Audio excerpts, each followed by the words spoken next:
अस्सलाम वालेकुम। आज हम जो है वो एंटी हेमरेजिक डिस्कस करेंगे। ठीक है। तो व्हाट इज एंटी हेमरेजिक और इसकी जो है वो थेराप्यूटिक यूजेस क्या क्या हो सकते हैं, तो वो हम डिस्कस करेंगे। तो drug use to treat bleeding. तो ब्लीडिंग जो है ब्लीडिंग प्रॉब्लम में है वो their origin in naturally occurring pathologic pathologic condition such as haemophilia और as a result of fibrinolytic state that may arise after surgery। क्योंकि सर्जरी में हम थ्रोम्बोलिटिक ड्रग्स मेनली देते हैं कि कोई क्लॉट फॉर्मेशन ना हो जाए। तो ऐसी कंडीशन में फिर क्या होते हैं, ब्लीडिंग होती है। ठीक है।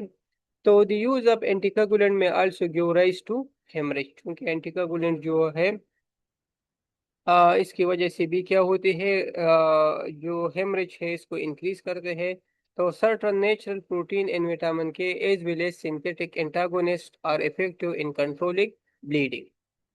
For example, hemophilia is the consequences of a deficiency in plasma coagulation factor। जिस तरह प्रीवियस क्लास में हमने जो है intrinsic and extrinsic factor discuss कर ली ना, तो वो हेमोफीलिया कंडीशन में वो फैक्टर जो है वो डिफिशिएंट होती है।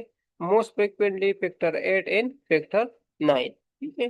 तो concentrated preparation of these factors are available from human donors. तो इसमें जो ड्रग्स आते हैं तो amino caproic acid and tranexamic acid, Transamin का नाम आप लोगों ने सुना होगा।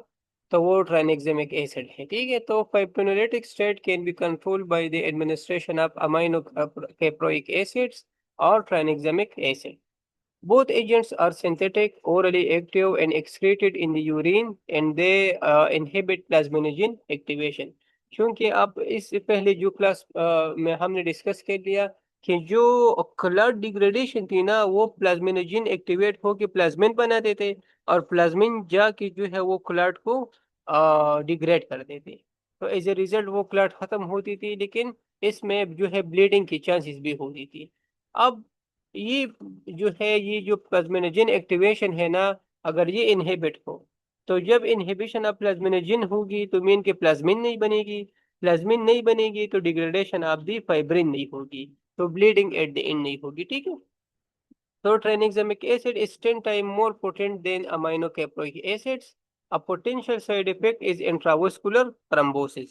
डेफिनेटली जब हम ये ओवरडोज करेंगे ना, तो थ्रम्बस की फॉर्मेशन की चांसेस होती है। इसी तरह जो है कुछ और ड्रग्स है जो प्रोटामीन सल्फेट के नाम से आते हैं।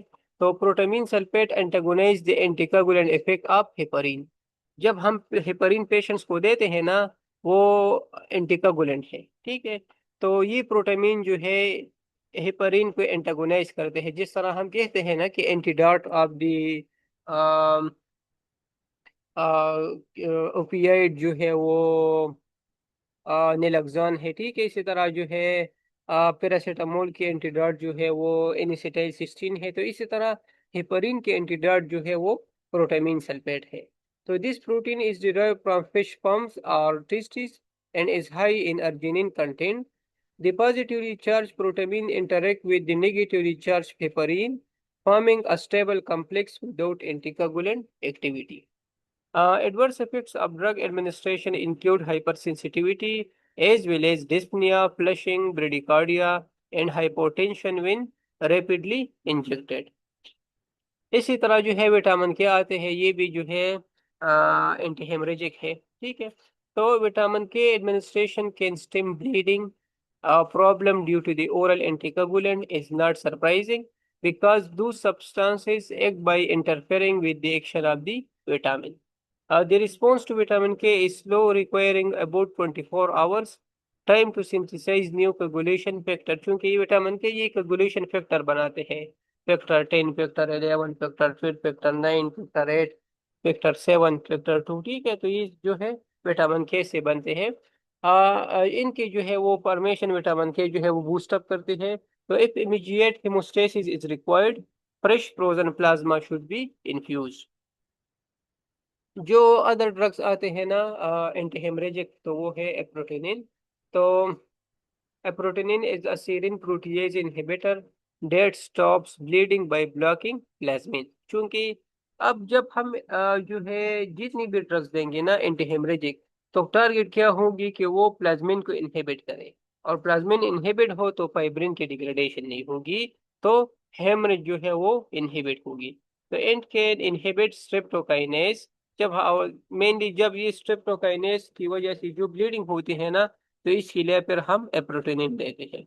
Aprotinin has a limited use agreement for investigational use in patient at risk for blood loss and transfusion during coronary artery bypass and graft surgery if no other alternative is available. Aprotenin may cause renal dysfunction and hypersensitivity, mean and epileptic reactions. In addition, aprotenin should not be administered to patients who have already been exposed to this drug within the previous 12 months due to possibility of anaphylactic reactions. तो ये थे anti haemorrhagic drugs, ठीक है। जो ट्राइनेक्सामिक acid थी, इसके अलावा जो है प्रोटेनिन सल्फेट, विटामिन के। तो आज के लिए इतना ही काफ़ी। Thank you.